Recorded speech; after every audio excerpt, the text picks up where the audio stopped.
Ticket please. Ticket ഇല്ല. അതെന്താ? എൻ്റെ കയ്യിൽ കാശില്ല.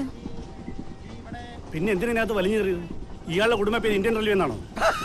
ഭയങ്കര കോമഡി സാറേ, ഭയങ്കര കോമഡിയാണ്. ഇതുമാതിരി ഓരോന്ന് ദിവസം വലിഞ്ഞു സാറേ. എവിടേക്കാ കുട്ടി? മെഡിഗിരിക്ക്. മെഡിഗിരിയോ? ഇത് മെഡിഗിരിക്ക് പോകില്ല. ആരണഹല്ലി ഇറങ്ങി ബസ് പിടിച്ച് പോകണം. ടിക്കറ്റും ഫൈനും ചേർത്ത് 1450 രൂപ 50 പൈസ. കാശ് ഉണ്ടെങ്കിൽ ടിക്കറ്റ് തരാം, അല്ലെങ്കിൽ ഞാൻ ഇപ്പം ഇറക്കി വിടും. ഞാൻ ഇറങ്ങില്ല, എനിക്ക് പോയേ തീരൂ. ഇതുപോലുള്ള ആളുകളാ സാറേ തീവണ്ടിക്ക് കള്ളവണ്ടി എന്നുള്ള ചിത്തപ്പേരുണ്ടാക്കുന്നത്. കേൾക്കുന്നവരെന്താ വിചാരിക്കുക?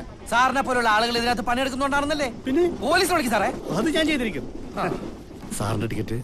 അയ്യോ, എന്റെ ടിക്കറ്റ് ഇല്ല. പിന്നെ താൻ എന്തിനാണ് ഇത്ര വലിയ വർത്തമാനം പറഞ്ഞത്? ടിക്കറ്റ് ഇല്ലെങ്കിൽ 6 മാസം തടവാ. ആര് തടവും? ഞാൻ തടവോ സാറ് തടവോ? നമ്മൾ തമ്മിലോടോ പോലീസ് തടവുന്നു. അയ്യോ അത് വേണ്ട, 2 ടിക്കറ്റ് എടുത്തോ. 2 ആൾക്കോ? ഒന്ന് എനിക്കും പിന്നെ ഒന്ന് തീപ്പെട്ടി കുളിക്കും.